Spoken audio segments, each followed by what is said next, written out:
Okay, the separating of the components of a mixture എന്ന പാർട്ടാണ് നമ്മൾ ഇനി പഠിക്കാൻ പോകുന്നത്. അതിൽ നമുക്ക് കുറച്ച് സെപ്പറേഷൻ്റെ ഇത് തന്നിട്ടുണ്ട് നെക്സ്റ്റ് പേജിൽ ടേബിൾ. ഓക്കെ, അപ്പോൾ നമുക്കത് ഡിസ്കസ് ചെയ്യാം. So first is the separation എന്ന് പറയുന്നത് ടീ ഡ്രഗ് ഫ്രം ടീ ആണ്, ചായേൻ്റെ പൊടി. അപ്പം നമ്മൾ സാധാരണ അത് ചെയ്യാറുള്ളതാണ്, ഒരു അരിപ്പ ഉപയോഗിച്ച് നമ്മളത് ഫിൽട്ടർ ചെയ്യും. അപ്പോൾ method of separation is filtration. Property use for separation the difference in the size of particles. അതുകൊണ്ടാണ് നമുക്കത് സെപ്പറേറ്റ് ചെയ്യാൻ പറ്റുന്നത്. Okay, next is common salt from sea water. അതേതാണ്, ഇവാപ്രേഷൻ ആണ്. അതിൽ നമ്മൾ മെത്തേഡ് ഓഫ് സെപ്പറേഷനായിട്ട് ഉപയോഗിക്കുന്നത്. എന്താണ് അതിൻ്റെ property? Yes, evaporation property of the water. And next is chaff from paddy. പാഡിയിൽ നിന്ന് നമ്മൾ ആ ചാഫ് വേർതിരിക്കുന്നത്. അതിൻ്റെ മെത്തേഡ് ഓഫ് സെപ്പറേഷൻ എന്ന് പറഞ്ഞാൽ വിന്നോവിങ് ആണ്. ഓക്കെ, അതിൻ്റെ property use for separation is difference in the mass of particles. അപ്പോൾ നമ്മളിതിങ്ങനെ എന്താ പറയുക, ഇതിലിട്ട് അങ്ങനെ ചേറുക എന്ന് പറയില്ലേ, അതങ്ങനെ ചെയ്യുമ്പോൾ അതിൻ്റെ ലൈറ്ററായിട്ടുള്ള ആ നെല്ലിൻ്റെ ബാക്കിയുള്ള പാർട്സൊക്കെ അതിൽ നിന്ന് സെപ്പറേറ്റ് ആയി പോകും. അതിൻ്റെ മാസ് ഡിഫറൻസ് കൊണ്ടാണ് അങ്ങനെ അത് സെപ്പറേറ്റ് ആയി പോകാൻ കാരണം. Next is iron powder of a mixture from A mixture of iron powder and aluminium. അപ്പോൾ നമ്മൾ iron powder aluminium powder, iron പൗഡറും അലൂമിനിയം പൗഡറും കൂടെ മിക്സ് ചെയ്ത് വെച്ച് കഴിഞ്ഞാൽ നമ്മൾ അയൺ പൗഡർ മാത്രം എടുക്കാൻ നമ്മൾ എന്ത് ചെയ്യും, നമ്മൾ മാഗ്നറ്റിക് സെപ്പറേഷൻ ആണ് ഏറ്റവും നല്ലൊരു ഇതെന്ന് പറയുന്നത്. ഇതിലുകൊണ്ട് തന്നെ മാഗ്നറ്റിക് പ്രോപ്പർട്ടി ഓഫ് അയൺ ആണ് അവിടെ യൂസ് ചെയ്യുന്നത്. ഓക്കെ, നെക്സ്റ്റ് നമുക്ക് അവിടെ ഒരു പോയിന്റ് തന്നിട്ടുണ്ട്. The choice of the method of separation is the of components depends on the properties of the components of a mixture. ഒരു മിക്സ്ചറിൻ്റെ choice of separation method of separation നമ്മൾ choose ചെയ്യുന്നത് എങ്ങനെയാണ്? അതിൻ്റെ കോമ്പോണൻസിനെ ഡിപ്പെൻഡ് ചെയ്തിട്ടാണ് നമ്മൾ ഒരു മിക്സ്ചറിൻ്റെ സെപ്പറേഷൻ ഇത് നമ്മൾ നോക്കുന്നത്. Okay, the first method of separation നമുക്ക് പറഞ്ഞിട്ടുള്ളത് ഡിസ്റ്റിലേഷൻ ആണ്. What is distillation? When one component of the mixture is volatile and other do not vaporise under the same condition they can be separated by distillation. അപ്പം distillation ഉപയോഗിച്ച് നമുക്ക് അങ്ങനത്തെ ഒരു മിക്സ്ചറിനെ, ഒരു liquid മിക്സ്ചറിനെ നമുക്ക് സെപ്പറേറ്റ് ചെയ്യാം. If the component of a mixture possess a large difference in the boiling point that can be separated by distillation. അപ്പം എന്താണ്, നമ്മൾ ഈ ബോയിലിംഗ് പോയിൻറ്റ്സ് തമ്മിൽ ലാർജ് ഡിഫറൻസ് ഉണ്ടെങ്കിൽ നമുക്കതിനെ എന്തുകൊണ്ട് ഡിസ്റ്റിലേഷൻ ഉപയോഗിച്ച് സെപ്പറേറ്റ് ചെയ്യാൻ പറ്റുന്നതാണ്. ഓക്കെ, സ്മോളർ ആണെങ്കിൽ നമുക്ക് ഫ്രാക്ഷണൽ ഡിസ്റ്റിലേഷൻ ആണ് നമ്മൾ ഉപയോഗിക്കുക. So how this distillation is done അത് നമുക്ക് അടുത്ത് നോക്കാം. ഓക്കെ, നമുക്ക് ആ ടെക്സ്റ്റിൽ അതിൻ്റെ ഒരു പിക്ചർ എടുത്തിട്ടുണ്ട്, ഫിഗർ 3.7 ഡിസ്റ്റിലേഷൻ. അപ്പോൾ നമ്മൾ ജസ്റ്റ് അതൊന്ന് പഠിച്ചു വയ്ക്കുക, എന്തെങ്കിലും ആവശ്യം ഉണ്ടാവും. അപ്പോൾ നമ്മളതൊന്ന് പഠിച്ചു വയ്ക്കുന്നത് നല്ലതാണ്. ഓക്കെ, നമ്മൾ ആ ഫിഗർ ഒന്ന് പഠിച്ചു വയ്ക്കുക, നല്ലതായിരിക്കും. എന്തെങ്കിലും ആവശ്യം നമുക്ക് ചിലപ്പോൾ ചോദിക്കാം, അപ്പം അത് നമ്മൾ എന്തായാലും പഠിച്ചു വയ്ക്കുക. Okay, next is the fractional distillation. Okay, if the boiling points of the components have very small differences in the fractional distillation can be use to separate dum.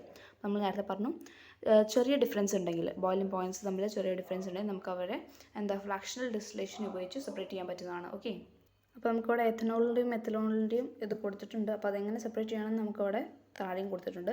When vapours of the mixture pass through the fractionating column, repeated liquefication and vaporisation. അപ്പോൾ നമ്മളുടെ ഈ fractionating കോളത്തിലൂടെ ഈ അടിയിലെ burner വെച്ചിട്ട് നമ്മൾ ഇതിങ്ങനെ ചൂടാക്കുമ്പോൾ എന്താവും, അതിൻ്റെ വേപ്പേഴ്സ് ഇങ്ങനെ മുകളിലേക്ക് പോകും. അപ്പോൾ അത് എന്ത് ചെയ്യും, അങ്ങനെ ടെമ്പറേച്ചർ മേളിൽ പോയി തെർമോമീറ്റർ കൊണ്ട് അളന്നിട്ട് അങ്ങനെ repeated vaporisation and liquefaction take place inside the fractionating column and then subsequently അങ്ങനെ എന്താണ് the vapors of the low boiling point methanol എന്താണ് ലോ ബോയിലിംഗ് പോയിൻ്റ് ആയിട്ടുള്ള. അപ്പോൾ നമ്മൾ രണ്ടിൻ്റെ മിക്സ്ചർ ആണല്ലോ അതിൽ കൊടുത്തിട്ടുള്ളത് ഫസ്റ്റത്തെ നമ്മളുടെ ഫ്ലാസ്കിൽ. അപ്പോൾ അതിൽ ഏറ്റവും ലോ ബോയിലിംഗ് പോയിൻ്റ് ഉള്ള ഇതിൻ്റെത് വേപ്പേഴ്സ് നമ്മൾ എന്തിൽ എൻ്റർ ചെയ്യും, കണ്ടൻസറിലേക്ക് എൻ്റർ ആവും. കണ്ടൻസറിൽ എൻ്റർ ആയിട്ട് എന്താണ് ചെയ്യുന്നത്, subsequently the vapors of the low boiling point methanol enter the condenser from the fractionating column. അപ്പോൾ നമ്മൾ എങ്ങനെയാണ് ഡിസ്റ്റിലേഷൻ നടക്കുക നോക്കിയപ്പോൾ നമ്മൾ മെത്തനോളിൻ്റെയും സൈഡിൽ അതും മാറ്റി കൊടുത്താൽ മാത്രം മതി. ഓക്കെ, അപ്പോൾ നമ്മൾ subsequently the vapours of low boiling point enter the condenser അങ്ങനെ എഴുതുക. മെത്തനോൾ നമ്മൾ അവിടെ നിന്ന് ഒഴിവാക്കിയാൽ മതി. ഓക്കെ, എന്നിട്ടോ from the fraction condense to liquid അവൻ നേരെ വേപ്പർ അവിടുന്ന് കണ്ടൻസറിൽ നിന്നും കണ്ടൻസായി അത് നേരെ ലിക്വിഡ് ഫോമിലേക്ക് മാറി and condense to liquid and get collected in the round bottom flask first. അപ്പം ആദ്യത്തെ ഇത് അത് നേരെ കണ്ടൻസായിട്ട് അതിലെത്തി. അത് കഴിഞ്ഞ് നമ്മൾ ഫ്ലാസ്ക് അവിടുന്ന് മാറ്റണം, അടുത്ത ഫ്ലാസ്ക് വയ്ക്കുക. അപ്പോൾ അതുപോലെ തന്നെ ഇതിങ്ങനെ എന്താവും, ബർണറിൽ നിന്ന് ആ ഹീറ്റ് വരുമ്പോൾ അത് ചൂടായി. ഇതേപോലെ തന്നെ similarly ethanol with higher boiling point can be collected later in the another round bottom flask. വേറെ റൗണ്ട് ബോട്ടം ഫ്ലാസ്കിൽ നമ്മൾ അതുപോലെ തന്നെ അടുത്ത എഥനോളും കളക്ട് ചെയ്യുന്നു with a higher boiling point. Okay, അടുത്ത് നമുക്ക് കൊടുത്തിട്ടുള്ളത് ഫ്രാക്ഷണൽ ഡിസ്റ്റിലേഷൻ ഓഫ് ക്രൂഡ് ഓയിലാണ്. ക്രൂഡ് ഓയിലിൻ്റെ ഫ്രാക്ഷണൽ ഡിസ്റ്റിലേഷനെ കുറിച്ചാണ്. അപ്പോൾ ഇതിൻ്റെ ബേസിക്കൽ ഫോം എന്ന് പറയുന്നത്, അതായത് നമ്മളുടെ പെട്രോളിൻ്റെയും ഡീസൽ, കെറോസിൻ, നാഫ്ത ഇതിൻ്റെയൊക്കെ ബേസിക്കൽ ഫോം എന്ന് പറയുന്നത് ക്രൂഡ് ഓയിലാണ്. അപ്പോൾ നമ്മൾ ഈ ക്രൂഡ് ഓയിലിൽ നിന്ന് ഫ്രാക്ഷണൽ ഡിസ്റ്റിലേഷൻ ചെയ്തിട്ടാണ് നമ്മൾ ഈ പറയുന്ന സാധനങ്ങളൊക്കെ ഉണ്ടാക്കുന്നത്, അതായത് പെട്രോളിയം ഐറ്റംസ്, പെട്രോളിയം പ്രോഡക്ട്സ് ഉണ്ടാക്കുന്നത്. So crude oil which is drilled out from the depth of the earth is a mixture of hydrocarbons which do not have much difference in their boiling point. From this, petrol, diesel, kerosene, naphtha etc. are separated by fractional distillation. അങ്ങനെ നമ്മൾ ഈ crude oil നിന്നാണ് fractional distillation ചെയ്തുകൊണ്ട് ഇതൊക്കെ എടുക്കുന്നത്. So crude oil is അത് നമ്മളുടെ എർത്തിൻ്റെ ഡെപ്ത്സിൽ നിന്നാണ് കുഴിച്ചെടുക്കുന്നത്. And it is a mixture of hydrocarbons. അത് നമ്മൾ ഓർത്ത് വയ്ക്കുക. So crude oil is a mixture of hydrocarbons which is drilled out from the depths of the earth and which do not have much difference in their boiling point. Okay, from this, petrol, diesel, kerosene, naphtha etc. are separated by fractional distillation. Okay, so the next is separation using funnel. നിങ്ങൾക്ക് മനസ്സിലാവുന്നുണ്ടെന്ന് ഞാൻ വിചാരിക്കുന്നു. നമ്മളിത് revision ആയതുകൊണ്ട് പെട്ടെന്ന് നമ്മൾ പെട്ടെന്ന് എടുത്ത് പോവാണ്. അപ്പം നിങ്ങളതിൽ ഇമ്പോർട്ടൻറ്റ് പോയിൻറ്റ്സ് ഒക്കെ നോട്ട് ചെയ്ത് വെക്കണം. ഇപ്പോൾ നമ്മൾ ഇങ്ങനെ അടുത്ത് പറയുന്നുണ്ട് വീണ്ടും ക്രൂഡ് ഓയിൽ ഇസ് അതിൻ്റെ ഹൈഡ്രോ കാർബൺസ് ഉണ്ട്. ചിലപ്പം നമുക്ക് വൺ വേർഡൊക്കെ ആയിട്ട് ഈ ഒരു ആക്ടിവിറ്റിയിൽ 5 ക്വസ്റ്റ്യൻ മാർക്കിലൊക്കെ വേണമെങ്കിൽ ചോദിക്കാം. അല്ലെങ്കിൽ നമുക്ക് ഇങ്ങനെ എഴുതുമ്പോൾ ഫ്രാക്ഷണൽ ഡിസ്റ്റിലേഷനെ കുറിച്ച് എഴുതുമ്പോൾ വേണമെങ്കിൽ നമുക്ക് ക്രൂഡ് ഓയിലും അതൊക്കെ ഉൾപ്പെടുത്തി എഴുതാൻ പറ്റുന്നതാണ്. ഓക്കെ, അടുത്ത് നമ്മൾ സെപ്പറേഷൻ യൂസിങ് സെപ്പറേറ്റിംഗ് ഫണലാണ് നോക്കുന്നത്. പിന്നെ അതുപോലെ തന്നെ നമ്മളുടെ ഈ ഫ്രാക്ഷണൽ ഡിസ്റ്റിലേഷൻ്റെയും കൂടെ ഡയഗ്രാം നമ്മൾ പഠിച്ചു വയ്ക്കുക. സോ അത് നമുക്ക് നോക്കാം, എന്താണ് ഈ separation using A funnel. Separation using A funnel is an aperture used for separating immiscible liquids from their mixture. അപ്പോൾ നമ്മൾ ഈ ഓയിലും വാട്ടറും ഒക്കെ നിങ്ങൾക്ക് കാണാം, അതൊക്കെയാണ് നമ്മൾ ഇമ്മിസിബിൾ ലിക്വിഡ്സ് എന്ന് പറയുന്നത്. ഓക്കെ, അപ്പോൾ നമ്മൾ ഈ സെപ്പറേറ്റിംഗ് ഫണൽ യൂസ് ചെയ്യുന്നത് ഈ ഇമ്മിസിബിൾ ലിക്വിഡ്സിനെ സെപ്പറേറ്റ് ചെയ്യാൻ വേണ്ടിയിട്ടാണ്. ഓക്കെ, ഇത് separating funnel is an apparatus used for separating immiscible liquids from their mixture. അത് വളരെ ഈസിയാണ് നമുക്ക് പഠിക്കാനായിട്ട്. ഓക്കെ, അപ്പം അത് നമുക്ക് അതിൽ നിന്നും ആ ഡയഗ്രത്തിൽ നിന്നും നമ്മൾ അതെങ്ങനെയാണ് ചെയ്യുന്നത് എന്നുള്ളതിനെക്കുറിച്ച് നമുക്കത് എഴുതിയെടുക്കാൻ പറ്റും. അപ്പം ഞാൻ ജസ്റ്റ് നോട്ട് ചെയ്ത് വെച്ച് നിങ്ങൾക്ക് വായിച്ചു തരാം. Take the separating funnel, pour the mixture into it, leave it for some time, then you can observe due to the higher density water will be settled down in the bottom of the funnel and kerosene will be settled at the top of the water. അപ്പോൾ നമ്മൾ how can you separate kerosene and water എന്ന് ചോദിക്കുമ്പോഴാണ് നമ്മളിത് എഴുതേണ്ടത്. Okay, the kerosene will be settled at the top of the water and place a beaker under the funnel and open the stopcock and then and the water will with the higher density goes out, then close it, take another beaker and place it under the funnel, then open the cork, then the kerosene will be also get collected in that beaker. അപ്പോൾ നമുക്ക് ഇതിൽ നിന്നായിട്ട് ഇത് എഴുതാൻ പറ്റും. ഇത് ഞാൻ എഴുതിയതാണിത്. Okay, നിങ്ങൾ ഇതിൽ നിന്നായിട്ട് എഴുതാൻ പറ്റുന്നുണ്ട്, നിങ്ങളൊന്ന് എഴുതാൻ നോക്കുക. So the next is sublimation. സബ്ലിമേഷനെ കുറിച്ച് നമ്മൾ ഓൾറെഡി ഫസ്റ്റ് പഠിച്ചിട്ടുണ്ടായിരുന്നു. ജസ്റ്റ് ഒരു ഔട്ടർ ഇതായിരുന്നു നമുക്ക് തന്നിട്ടുള്ളത്. ഇത് നമ്മൾ നന്നായി എലാബറേറ്റ് ചെയ്ത് പഠിക്കാൻ പോവാണ് സബ്ലിമേഷനെ കുറിച്ച്. സോ അവിടെ സബ്ലിമേഷൻ എന്ന് പറഞ്ഞിട്ട് കൊടുത്തിട്ടുണ്ട്. അപ്പോൾ നമുക്കൊന്ന് വായിക്കാം. The process in which a solid when heated changes directly into gas without melting into liquid is called sublimation. This method which can be used to separate components which have property of sublimation from the mixture. അപ്പോൾ നമ്മൾ sublimation property ഉള്ള സാധനങ്ങളിൽ mixture നമ്മൾ separate ചെയ്യാൻ ഉപയോഗിക്കുന്ന ഒരു separation മെത്തേഡാണ് നമ്മളുടെ സബ്ലിമേഷൻ എന്ന് പറയുന്നത്. സോ നമുക്ക് നോക്കാം. ഓക്കെ, ആ ഫിഗറും നമ്മൾ പഠിക്കുക. ഫിഗർ 3.10 നമ്മൾ അമോണിയം ക്ലോറൈഡും എന്തൊക്കെയായിരുന്നു, അമോണിയം ക്ലോറൈഡ് ആൻഡ് സാൻഡ് അല്ലേ.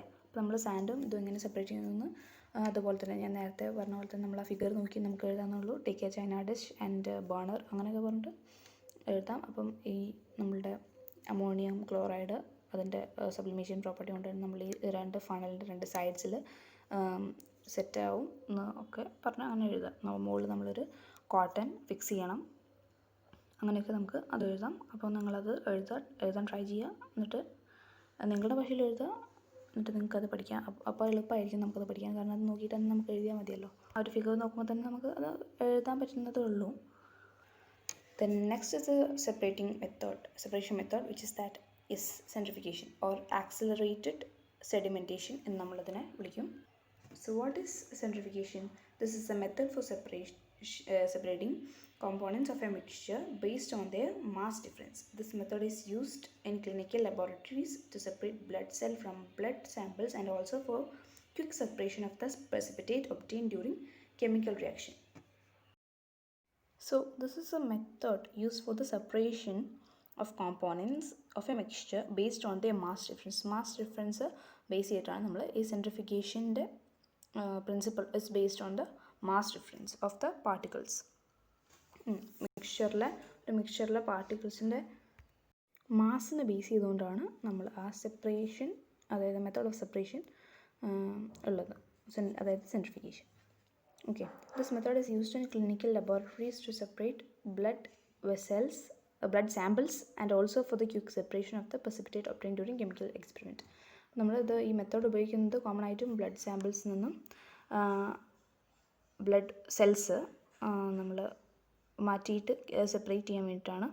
ആൻഡ് ഡ്യൂറിങ് ദ നമുക്ക് ഈ കെമിക്കൽ റിയാക്ഷൻ കഴിഞ്ഞിട്ടുള്ള ബാക്കിയുള്ള പ്രസിപ്പിറ്റേറ്റ് ഒബ്റ്റെയിൻ ചെയ്യാനും നമ്മൾ ഈ ഒരു മെത്തേഡ് യൂസ് ചെയ്യും. അപ്പോൾ 2 എക്സാമ്പിൾസ് തന്നെ നമുക്ക് കിട്ടി.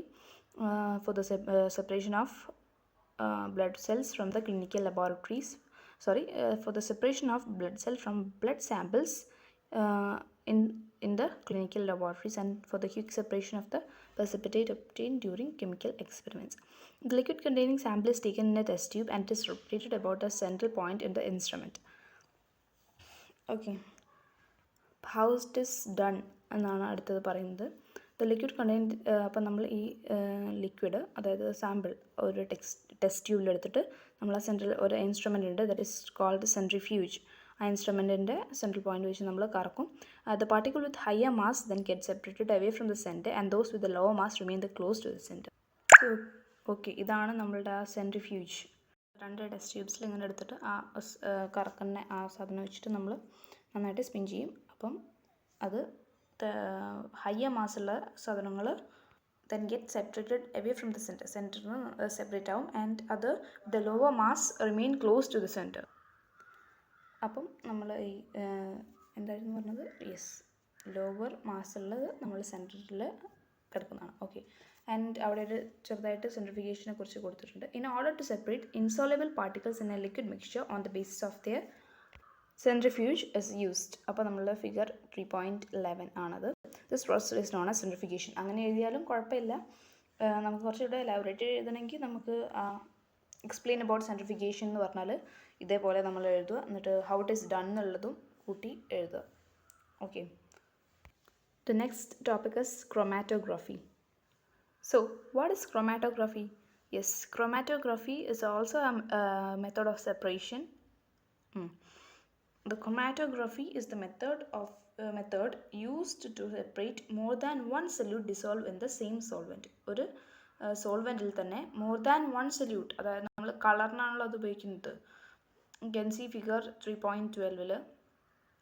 അപ്പോൾ എക്സ്പെരിമെൻറ്റ്, അതായത് നമ്മളൊരു ഡോട്ട് ഇട്ടിട്ട് അത് വെള്ളത്തിൽ ഡിപ്പ് ചെയ്ത് വയ്ക്കുമ്പോൾ അതിലേക്ക് ക്യാപ്പിലാരിറ്റി കാരണം, അതായത് ഫിൽറ്റർ പേപ്പറിൻ്റെ ക്യാപ്പിലാരിറ്റി കാരണം എന്താ, ആ ലിക്വിഡ് ആ മൈക്രോ പോർസിലൂടെ ഇങ്ങനെ റൈസ് ചെയ്ത് മുകളിലേക്ക് ഇങ്ങനെ കയറും. ഓക്കെ, അപ്പം അങ്ങനെ എന്ത് ചെയ്യും, ഈ ബ്ലാക്ക് ഡോട്ടിലെ ബാക്കിയുള്ള, അതായത് ബ്ലാക്ക് ഡോട്ട് സോൾവെൻ്റ് ആയിട്ട് എടുത്തു കഴിഞ്ഞാൽ അതിലെ ബാക്കി സൊല്യൂട്ട്സ് ആയിട്ടുള്ള ഈ ബാക്കി കളറ് കൂടിയിട്ടാണ് നമ്മൾ ഈ ബ്ലാക്ക് ഉണ്ടാകുന്നത്. അപ്പം നമുക്കവിടെ റെഡ് കാണാൻ പറ്റും, യെല്ലോ ആൻഡ് ബ്ലൂ ഒക്കെ കാണാം. അങ്ങനെ അത് റൈസ് ചെയ്ത് പോവും. അപ്പം more than one solute dissolve in the same solvent. Okay, the method, the chromatography is the method used to separate more than one solute dissolved in the same solvent. This method was first employed for separating colored substance, and hence this process came to be known as chromatography. അപ്പോൾ Chrome എന്ന് പറഞ്ഞാൽ colour എന്നാണ് അർത്ഥം.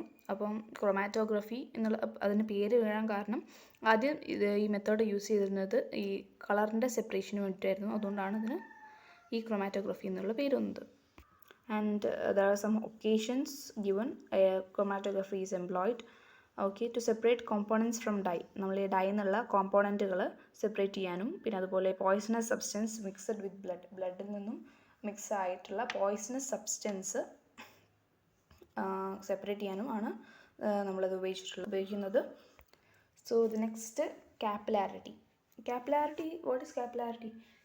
It is the phenomenon by which liquid rise through micropores against gravitation. അപ്പം നമ്മൾ നേരത്തെ പറഞ്ഞു ഇതിങ്ങനെ സെപ്പറേഷൻ ആകുമ്പോൾ ഈ ഫിൽറ്റർ പേപ്പറിൻ്റെ മൈക്രോപോർസിലൂടെ ഈ ഗ്രാവിറ്റേഷൻ അഗെയിൻസ്റ്റ് ആയിട്ട് ലിക്വിഡ് മുകളിലേക്ക് കയറുന്ന അതിനെയാണ് നമ്മൾ capillarity എന്ന് പറയുന്നത്. Okay, the solute particles move along with the solvent which rises through the micropores in the filter paper. അപ്പം the solute particles move along with the solvent. അപ്പോൾ നമ്മൾ ഈ സൊല്യൂട്ടിൻ്റെ പാർട്ടിക്കിൾസ് സോൾവെൻറ്റിൻ്റെ കൂടെ തന്നെ മൂവ് ചെയ്യും. അതായത് നമ്മൾ പറഞ്ഞ പോലെ തന്നെ മുകളിലേക്ക് ഇങ്ങനെ റൈസായി പോകുന്നത് ത്രൂ ദ മൈക്രോപോർസ്. അപ്പോൾ ഈ ഫിൽറ്റർ പേപ്പറിൻ്റെ മൈക്രോപോർസ് ഉള്ളതുകൊണ്ടാണ് അതിൻ്റെ ക്യാപ്പിലാരിറ്റി എന്താ പറയുക എന്നുള്ള പ്രോപ്പർട്ടി അതിനുള്ളതുകൊണ്ടാണ് അത് ആ മൈക്രോപോർസിലൂടെ തന്നെ റൈസ് ചെയ്യുന്നത്. Okay, micropores in the filter paper. Due to the attraction between the filter paper and the solute particles, they get attached to the surface of the filter paper. അപ്പോൾ നമ്മൾ പറഞ്ഞ പോലെ തന്നെ ഈ ഒരു ബ്ലാക്ക് സ്പോട്ടിൻ്റെ കാര്യമാണ് തന്നെ അങ്ങനെ ഇത് റൈസ് ആയിട്ട് അപ്പം ഈ അട്രാക്ഷൻ അതായത് ഫിൽറ്റർ പേപ്പറിൻ്റെ സൊല്യൂട്ട് പാർട്ടിക്കിൾസിൻ്റെ അട്രാക്ഷൻ കൊണ്ട് അത് അവിടെ അറ്റാച്ച് ആവും to the surface of the filter paper. Filter പേപ്പറിൻ്റെ സർഫേസിലേക്ക് അത് അറ്റാച്ച് ആവും. And this is called adsorption. ഇതിനെയാണ് നമ്മൾ അഡ്സോർപ്ഷൻ എന്ന് പറയുന്നത്. അതായത് നമുക്ക് അഡ്സോർപ്ഷൻ്റെ ഒരു എക്സാമ്പിൾ എടുക്കുകയാണെങ്കിൽ നമുക്ക് ഡസ്റ്ററും ചോക്ക് പൗഡറും എടുക്കാം. അതായത് അതിൻ്റെ മുകളിൽ അഡ്സോർബ് ചെയ്യാണ് ചെയ്യുന്നത്. പക്ഷേ അഡ്സോർപ്ഷനിൽ നമ്മൾ എന്താണ് സ്പോഞ്ച് ആൻഡ് വാട്ടർ, അപ്പം സ്പോഞ്ചിൻ്റെ ഉള്ളിലേക്ക് അത് വലിച്ചെടുക്കുകയാണ്. പക്ഷേ അഡ്സോർപ്ഷൻ എന്ന് പറയുമ്പോൾ പുറത്ത് മാത്രം അത് attach ആവുന്നുള്ളൂ. The particles are separated on the surface of the filter paper on the basis of the difference of the rate of adsorption. Rate of adsorptionൻ്റെ ബേസിസ് കാരണം അതുകൊണ്ടാണ് എന്താവുന്നത് the particles get separated on the filter paper. ഈ filter പേപ്പറിൻ്റെ സർഫേസിലേക്ക് ഈ particles അതായത് അറ്റാച്ച്ഡ് ആവുന്നത് ഈ basis of the on the basis of the rate of adsorption. Okay, അപ്പോൾ നമ്മളുടെ പ്രോപ്പർട്ടീസ് ഓഫ് മാറ്റർ എന്നുള്ള നമ്മളുടെ കെമിസ്ട്രീൻ്റെ ഫസ്റ്റ് ചാപ്റ്റർ ഇവിടെ കഴിഞ്ഞു.